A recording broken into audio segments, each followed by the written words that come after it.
Olá, segunda série do curso normal. Espero que estejam bem. Sou Adriana Pires, professora da Rede Estadual de Ensino do Rio de Janeiro.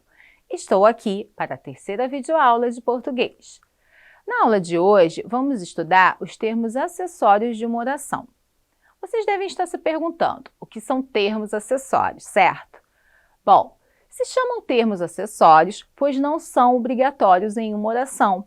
Mas o uso desses termos poderá ser importante para a compreensão da mensagem transmitida.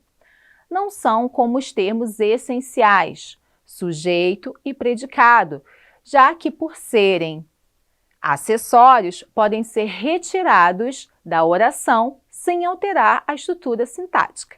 Beleza? Entenderam? Então, o que são termos acessórios? Pois bem, agora vamos estudá-los. São termos acessórios os adjuntos adverbiais, adjuntos adnominais, aposto e o vocativo. Vamos estudar cada um deles, ok? Vamos começar pelos adjuntos adverbiais. Isso mesmo, lembram os advérbios, pois são eles que formam os adjuntos adverbiais. Para entender melhor, pensemos da seguinte forma. Advérbios é a classe gramatical e o adjunto adverbial é a função que o advérbio exerce na análise sintática. Ou seja, o adjunto adverbial é o termo usado para expressar uma circunstância ao verbo, transmitindo uma ideia de tempo, modo, intensidade, lugar, afirmação, dúvida.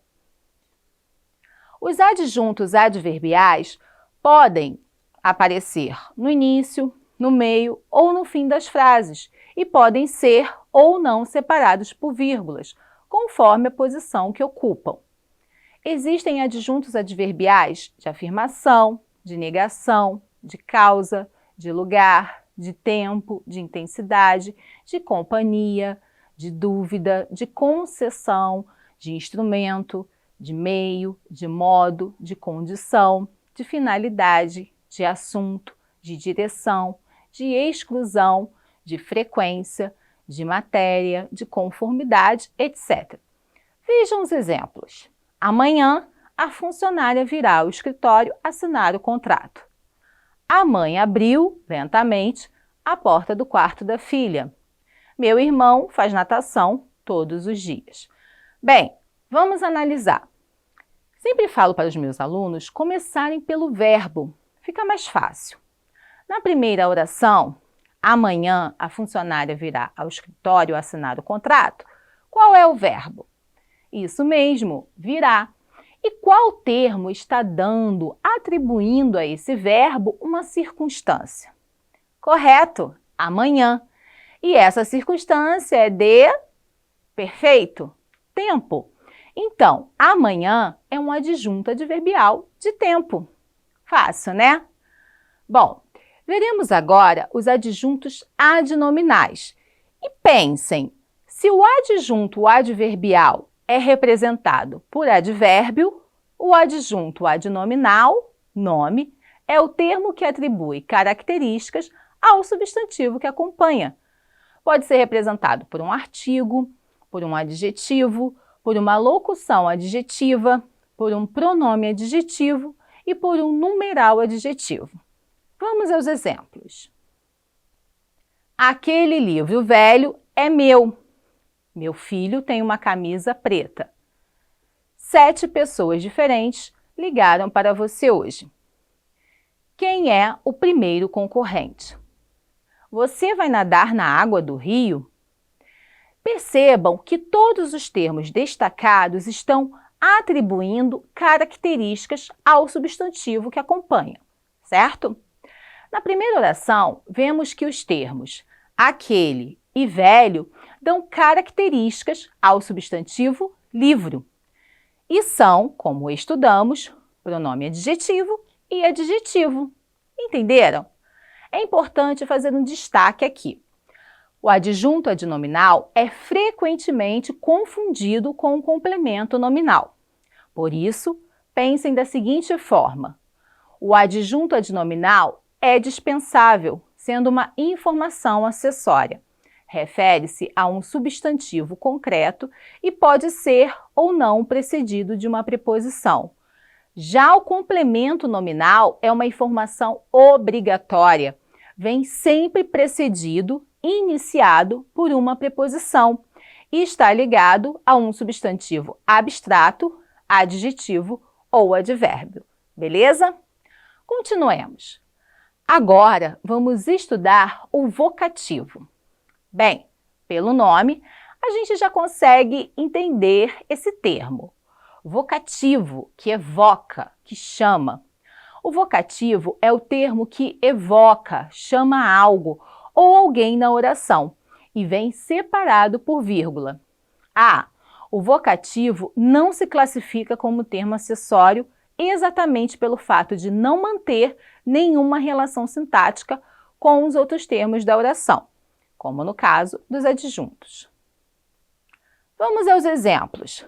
Mariana, venha. Vamos ouvir, minha gente.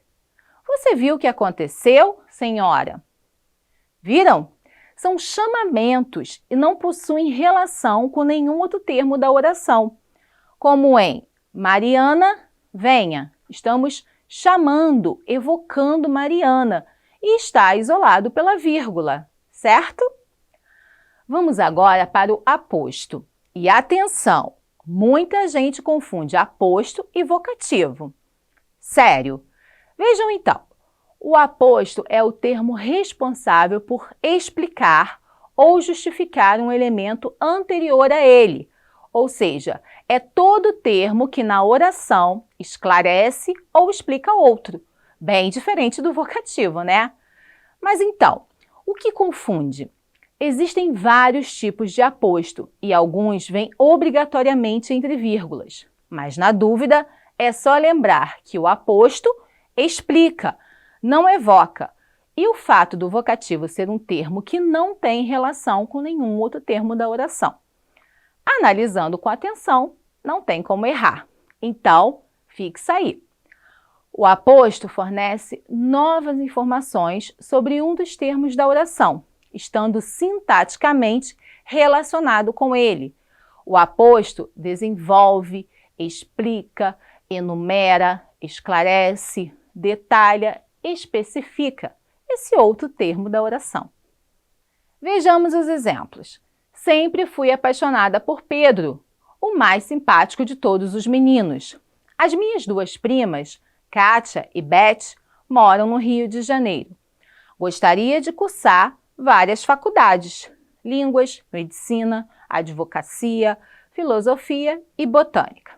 Bem, percebemos então que no primeiro e no segundo exemplo, o aposto é explicativo, quer dizer, está explicando, esclarecendo o termo anterior. Já no último exemplo, o aposto é enumerativo, ou seja, enumera os cursos do termo faculdade. Pois bem, galera, foi muito bom estar aqui com vocês. A nossa videoaula de hoje termina por aqui. Um forte abraço e bons estudos!